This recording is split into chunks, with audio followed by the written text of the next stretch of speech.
hospital. So I'm going to be talking about when you take your kid to the hospital to visit a loved one. Like, I haven't had so much experience taking my own children to the hospital. There's been a couple of occasions where I've taken my daughters to the emergency room, but nothing where it's been like a chronic issue. But I have had to take my own kids to the doctor to visit other people. And also I've been to visit too, because my dad was a pastor. So he and my mom would go all the time to go and talk to people and help them and stuff like that. So anyway, before I start with all my tips and things that I found, everything needs to be run through a funnel of age appropriateness. So obviously you're not going to talk to a 3-year-old about a loved one being in the hospital the same way you're going to talk to a 12-year-old. Right. Okay. And there's not like one exact formula that works with every family and every situation and every kid. Because even though I birthed both of my daughters and we have pretty much raised them both the same way, they're both totally different people. Yeah.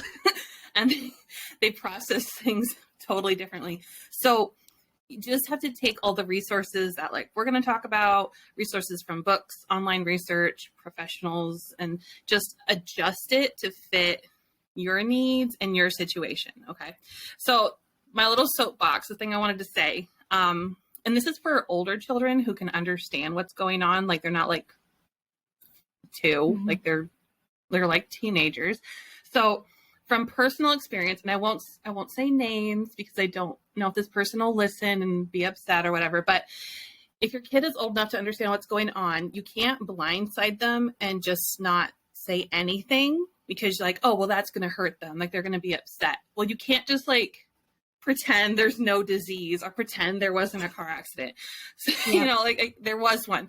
So there was this woman that I knew and she was diagnosed with terminal breast cancer. Like it wasn't going to go well. She didn't have very long to live. And she decided, I'm not going to tell my 17-year-old girl.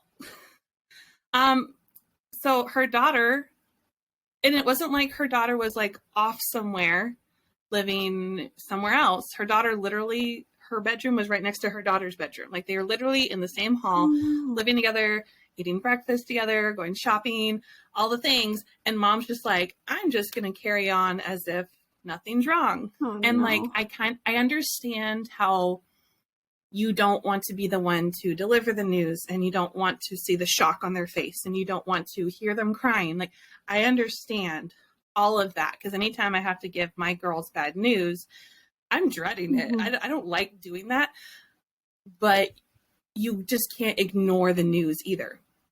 So when her daughter did find out, oh, mom's sick and oh, it's serious and oh, it's terminal. And she had it and mom's known about it for X amount of months and has decided to tell me, like that did like a lot of damage. Psychological. Yeah. Yes. Trust issues, and then traumatic. All of a sudden, absolutely. And now it's like, okay, I could have had, 3 months to have started this process of understanding and this grieving process and this acceptance process and having time to ask the questions I need to ask. And now it's being just plopped on my plate and my timeline is even shorter. Like, no. So that does away a lot of harmful psychological damage, way more than just like not telling, than thinking like, oh, I'm going to shield them from this pain. Yeah. Like if they are old enough to understand, and again, you have to run it through your funnel, but this girl is obviously old enough to understand. You got to tell them, you got to sit down and break it to them. Yeah. Now, helping kids prepare for the hospital visit, before we get into the nitty gritty, if your kid has expressed that they do not want to go at all, or that they're really scared of going, you kind of have to take that into consideration. Now, the only time where that gets really sticky is when it's like someone's final days, that's kind of a different story. And especially if that person who's in their final days is asking to see the child one last time or something, then of course it gets super sticky and you got to make your own decision as to that. But if this is just like someone's going in for like a minor surgery and your kid just does not want to go visit, like they'd rather just wait until they're home, maybe don't take them to the hospital. Yeah. The information that I found that I thought was super helpful, most of it is from headway.org, and we'll put all the links in the show notes. And then I have a resource I'm going to share too, which is a downloadable PDF, free, and I think it's fantastic. So I'll talk about that too. So preparing for the visit, you need to speak to the staff on the unit or the floor to see if it's a good idea to bring a kid in, because sometimes they don't want kids. Like I remember when my grandmother was passing away, they really didn't want kids in this one section of the ICU, but they did give us a permission for like 5 minutes to let my daughter come in. But normally no, and also you don't want to like prepare your kid, show up, and then like right before you walk in the door, some nurse was like, no, that's not fun. Yeah. So just ask ahead of time if it's, or like, when is a good time to go visit? When's a time when it's not super busy, or when our visiting hours, whatever. So check with them. Also, if this is like a big hospital, check with the staff and see if they have some sort of kids play area, because I know the hospitals that I've been to, some of them have just like a tiny little, it's almost like a McDonald's play area almost. Oh, yeah. And they have toys and books and just something for the kids to kind of blow off steam. Not everyone has it, but if they do have it, you need to know where it is, in case your kid just needs to take a break. Do that. So you need to speak to your child's teacher, daycare provider, if they have a nanny. Let them know when something serious is going down, because that just helps us as the teachers know, okay, little Susie's probably going to be acting a little off today, or maybe she's not going to do really well in this test. Yeah. And so we'll just, we just need to know. And also sometimes the teachers or the caregivers can have resources, or they know of resources that they can help you with. So take advantage of that. Like we had a student recently, her dog needed to get put down, and it was really hard. It was so sad. And so mom talked to me about it, and I was able to give her a resource of a way to maybe help explain what was going on with the dog. And I also had a book that was really, really good for kids about when your dog gets put down. And I gave her the book. So, and I was like, you can use these if you want to. If you don't want to, it's fine. But it was just another resource to help her out and to give to her.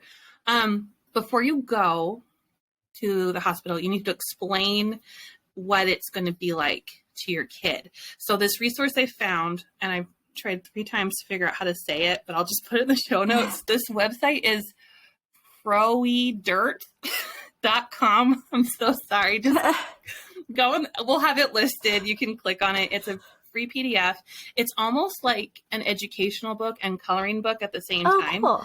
And it has like a 1 page for the parents to help the parents and say, okay, this might help your child. Maybe try talking about it this way or whatever. It has real pictures of what like the nurse's station might look like, or what the hospital room might look like. And it has pictures of like, this is some of the equipment you might see.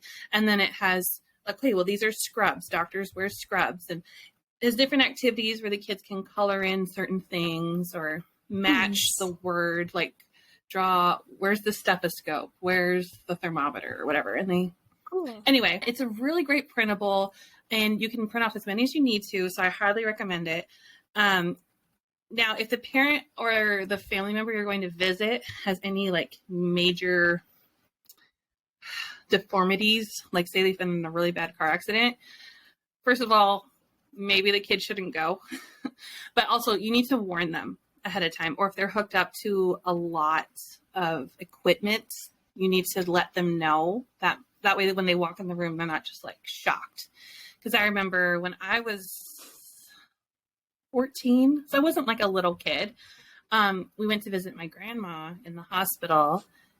And I remember the hardest part for me was just seeing all of these tubes and wires. And like, I didn't know she was going to be hooked up. Yeah. Like it would have been hard regardless.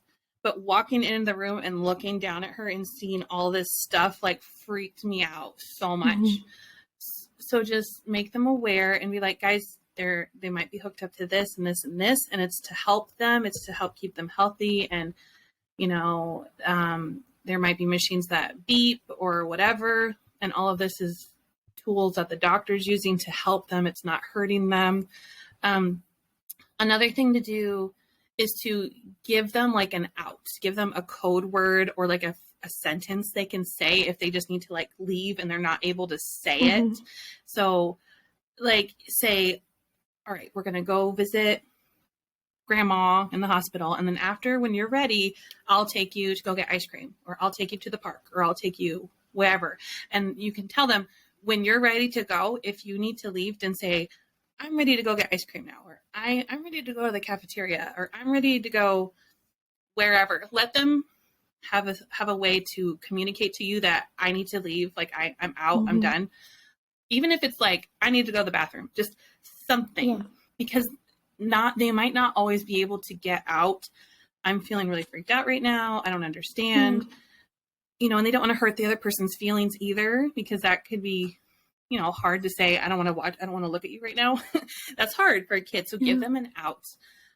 Reassure them that they can change their mind at any time. Like you might have a kid who is like, yes, I want to go visit Aunt so-and-so. I want to go see my cousin so-and-so. Let's go. And you're in the hallway walking down to that room, and they might just be like, no, I can't. And you know what? You need to let them have it's that. Different when like beforehand, before they actually were there and were experiencing it, they were like, oh yeah, but then it totally changes when you're actually like they're about to do it. So yeah, because then you start hearing all the noise of the hospital. You might be seeing very sick people, and that's very scary. I know that when I was a kid walking down the hospital rooms, not trying to be nosy, but you're just looking around because you're like, well, where are we going? And you just happen to see someone, who's not doing really well on a bed. And that's very scary for a kid. So maybe like that just is very anxiety inducing. And listen, because it's hard enough for a kid to be able to articulate that and then just to be squashed down right after. Like they're just not going to articulate again, if they're like, oh, well, there's no point in saying I'm uncomfortable. You really need to pay attention to that. And maybe they just need a break. Like maybe they just need another 5 minutes and then they can go in, or maybe you just need to turn around and go home. But they need to be able to change their mind. So when you're actually in there visiting, before you go into the room, like if the doctor needs to speak to you, you need to do it without your kid there. So have a friend go with you, have another family member go with you, or even ask, say, can you have a staff member sit with my kid and we can talk about this over here, because I don't want them to hear, because you don't know what the doctor's going to say. And they might be dropping all kinds of terminology and information that maybe your kid will misinterpret. And also you need to be able to understand the information too and feel like you can ask the questions you need to ask. And I know I don't always feel like I can say everything I want to say when my kid's sitting right there, like if I had to make some sort of decision about a family member, I don't feel like I would be able to just articulate everything right in front of my kid. I need my own space too. So do that. Again, make sure it's okay for your kids to be there, because sometimes they don't want kids in certain areas of the hospital.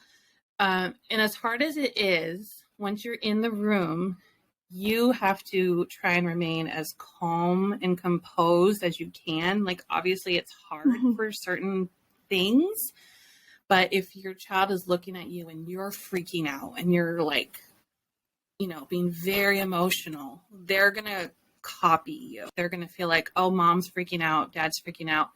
This is very wrong. It's always going to be uncomfortable. It's never going to be fun, but that makes it worse. Like that is your moment where you just got to pull it together and you got to be strong for that 10, 15 minutes. And then you can go cry later away from your kids. Especially because, we're talking about, like, that's what makes motherhood so hard, is because, but I mean, it's as simple as, children, smaller people, their emotions are bigger, and their emotions are bigger than they are. So, I mean, if you are freaking out, they're going to freak out, but bigger and more, and they're not going to be able to control it. Right. So, I mean, as an adult, like, hopefully we've learned how to kind of have some control over emotions more than, like, better than our children. So I just wanted to add that little part in there. Yeah.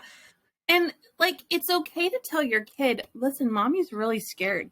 right now. It's okay to, like, you're not supposed to be a statue. Yeah. You know, it's okay to say, you know what? I'm nervous too. I'm sad too. I don't know what's going to happen, but I know that I love you and you love me and we love them. And it's going to be okay, Yeah. you know, and I will be there to help you through it no matter what happens. Never promise a kid, oh, everything will be like, they're going to be healed and they can come home and the doctors are going to fix them, because you don't know. Like, you never promise something like that, because if it doesn't work out that way, that's just another bit of trauma that they have to work out through. So just promise what you can promise. You're always going to love them. And like, whatever happens, I'm going to help you through it. We're going to get through this together. That's true. Mm-hmm. You can do that. And like, there's been times where I've had to tell my girls, we haven't had anything majorly traumatic happen recently, but I've been like, you know what, mommy's kind of sad right now about this, that, and the other thing. And it's okay to be sad, but I know that we're going to figure it out and we're going to get through this. So it's hard, but it's part of being a mom. We do hard things, and this is part of it.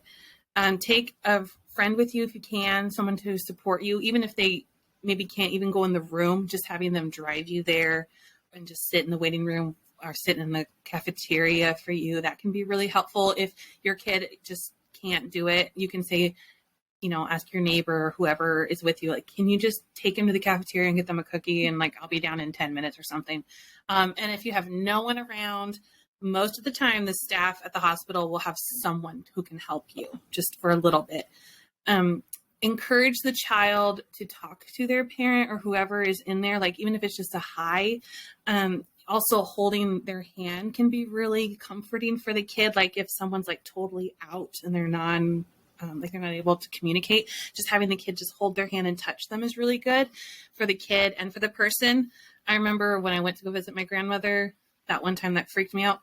She didn't even open her eyes, but somehow when I touched her hand, she knew it was me. And I was like, wow, how'd she know it's me and not? Because a bunch of us grandkids were there and she knew I was touching her. And one other little thing I want to say about that, and I'm going to try and not cry. So when I was with my dad and I knew that we were going to be saying goodbye soon, I took a picture of my hand holding his hand. Because I didn't want to remember all of the tubes and the equipment and everything he was hooked up to, because he had like a mask on because he wasn't breathing really well and all this stuff. And he also just didn't look really good. You know, when you're near the end, you don't really look that great. And I didn't want to remember all of that, but I wanted to remember the last few moments I had with him. And so I've had people in my family take pictures of deceased family members or members on their way to becoming deceased. And I'm like, how dare you? Like, no one wants to be remembered like that. Yeah. And do you really want to look back at that picture? That's the way you want to remember Aunt so-and-so? Yeah. No. So I'm like, hold their hand, because that does so much for you, that touch, that, you know, for you and for them. And if you feel like you got to remember this moment, you want to take a picture, taking a picture of the person's hand is so meaningful.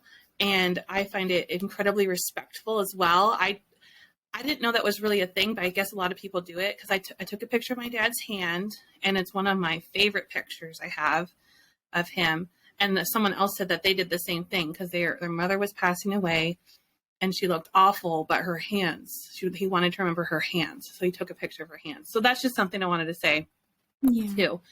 If your child becomes upset and they can't be comforted just by like a gentle hug or something, time to go, you know, just, it doesn't matter if you're not ready to go. If they're ready to go, you need to go. First visit should be like maybe 15 minutes tops, unless they're like 18 or something, then they can stay as long as they need to. And always reassure the child that they can ask as many questions as they want. And if you don't know the answer, don't lie. Just say it. You know what? I don't know, but let's go find out. Or I don't know the answer to that. And that's okay. It's okay to not have the answer. It's not okay to lie. Yeah. So you were talking earlier about how, you know, you want to protect your children from hard things, and, you know, but don't do that, because so it's actually, it's really, you really don't want to shield them from things that are hard, because life is hard and sometimes things happen.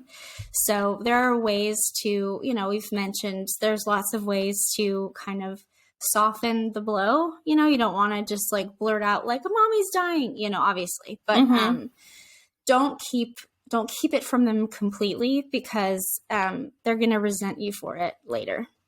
And I know that from personal experience. So yeah, you want them to know. Also, I mean, you have no idea you don't know what's in their head, right? You don't know how they're going to feel. You don't know how they're going to cope with those emotions. So, you know, when you're protecting somebody from something that will make them sad, really what you're doing is you're protecting yourself from their emotions, right? And don't do that, right? Like, they're their own person. They have their own feelings. They deserve to know things. You know, you don't have to give them every single nitty gritty detail, right? Because they don't need to know that. But I mean, at least you want to tell them right when something happens, you know, because if they find out later that you kept something like this from them, they're just going to be angry about it. So, you know, and these are the kinds of things that kids take with them forever into adulthood and all that stuff. And then therapy and, you know, blah. So yeah, I just wanted to add that kind of at the end. Sorry. I don't want to say, but it is. It's like when you're like, oh, well, I'm just not going to tell them. It's really selfish, because you're like, well, it's going to be hard. It's going to suck, and they're going to cry, and you're going to be really uncomfortable, and you're going to have more anxiety and stress about it. You will. Okay. But to keep that from them just for your own comfort is so selfish. And again, you're just going to break that bond, and they're not going to trust you, and maybe they won't open up to you about things that they need to open up to you about. So sometimes it's very uncomfortable, and sometimes that's how relationships are, but they're your kid. You got to work through it with them. Okay. You got to love them through it, and help give them the resources to help get through it too. Maybe your kid needs to talk to someone, you know, maybe you're doing great, but your kid needs some resources, you know, provide that for them, help them cope with that, and give them as much time as they need to process. You know, maybe you process things really quickly and you're over it, and they're not, you know. Yeah. Don't rush them. Yeah. Don't rush them. Everyone's brain is different. Also, they're not as developed. Their brains are not as developed as yours are. They don't have as much life experience as you do.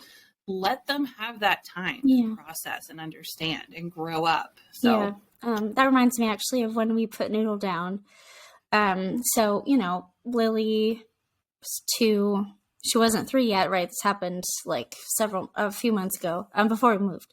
But we were like, okay, well, she's only 2.5. Like, is she even going to remember Noodle later and stuff? And so the question of, should we even like tell her, you know, but we decided that we were going to have a conversation with her, because it was something that she deserved to know. And it was a good like learning opportunity, and we could kind of like teach her about grief a little bit. Right. So we had no idea what we were going to say. So we when my therapist later gave me a resource for her, just like how to talk to kids about death. But we actually we looked it up online. And so we ended up saying something like, you know, Noodle was really sick, and, you know, she wasn't going to get any better. And I think what made it so hard was that I left that morning with Noodle planning to come home with her afterward. And then I didn't, you know, so I came home, and it was like sad. And I decided that I didn't want to just tell her immediately. Right. I didn't want to just like come in the door and be like, Noodle's dead. Right. So like, I let Lily like ask me about Noodle, like say, oh, where's Noodle? You know, and then I looked at Paul, and we're like, okay. So he sat down, and, you know, we stated it in terms that 2-year-old can understand, right? Noodle's very sick. She won't be coming home. But, you know, we told her, we said, you know, it's okay to be sad, but you can think about her, you know, and it'll make you feel better. You know, you can think about her, but I'm so sorry she won't be coming home, you know. Anyway, that just reminded me of that. You know, but then I started to notice her behavior changed a little bit. She started she doesn't do this anymore, but for like 2 weeks she was meowing like a cat, and she was acting like a cat. And so I started calling her Kitty Lily, Because I assumed, I figured that I was like, okay, well, she's probably doing this because her brain's trying to process losing Noodle. And so she's like, there used to be a cat here. Noodle would meow all the time. So all of a sudden there's no more meowing. So, somebody needs to meow. So I'm going to meow, We must have meowing in the house. Yeah, Noodle was like, she would not stop. And which is sad because I found out the day that we put her down that I was like, man, that's probably because she was trying to tell me, Mom, I'm not doing well. Mommy, help me. But it was just a bunch of constant meowing for me. But anyway, yeah, so just even if your child is really little, like you still want to share things like that with them. Even if you think they're too young to understand, you want to, it's never too early to teach them about feelings and having feelings and how to cope with feelings and all these things. Because you want to be your kid's safe space, right? So from the very beginning, you're their safe space. You want to be their safe space. So you want them to know that they can, I don't know, that things happen and it's really sad, but it's okay. And mommy's there and, because had we not told her, we would have had to, some people, I've heard of some parents that lie and say, oh, she ran away, or like, oh, because they just don't want to say, oh, she died because that's too sad. Right. But if the kid hears our cat ran away, then that kid's going to hold on to hope that the cat's going to come back someday. Right. When that's not the case because it's dead. Right. So be direct, but use terms that they'll understand, right? Don't like, oh, well, scientifically, or like use like big words. Because we had to euthanize. Like they don't know what that means. Yeah. But anyway, sorry that I just kind of took a turn. Anyway, no, that was good. I think that having pets, one of the downsides, unfortunately, is that they do pass away. Like when we got all of our chickens, I knew they're gonna die eventually, and some of them have. And the first couple times it was really, really, really hard. But I didn't lie and say, oh, they flew away to Florida. I was like, yes, this happens. And it was very sad. And if you want to pet her and say goodbye, that's okay, whatever. And we've had a few more die because a fox got into my coop and I was really upset about it. but they took it a lot easier because they've already had a little bit of time. Now, Aunt so-and-so and Uncle so-and-so, like they're not a chicken. I hope it will be a little more weighty if someone that they know and love gets sick than if it's just a chicken. And they're not like, oh, okay. Let's like, no, this is a little more serious because it's like a person. Yeah. But I think that having pets is good because when the pets do pass away, it gives your kids a little bit of exposure, like almost gentle exposure to know what is death. And how can we start to cope with it? And how can we be sad, but not let it ruin our lives? Like what does the grieving process look like? Yeah. I think it's good for them. It's hard, but it's good. Yeah. We can't just shield our kids from all the bad things in the world, right? Because then they're not going to be ready for it when it happens. So to wrap everything up, basically hospitals suck. Taking the kids to the hospital sucks even more. Mm-hmm. So give yourself and your child permission to not have all the answers. Use all the resources that we've shared with you and that you can find online and that the hospital can give you. If you feel like you have no one with you to help support you, please, please, please, please, please reach out. You can talk to us. Our DMs are always open. Also, the hospital has so many resources for families. And if you feel like you just need someone to talk to, you just need a little bit of support in some way, just ask the nurse or ask the doctor, ask the receptionist, because asking for help, it doesn't make you weak. It just makes you human. Yeah.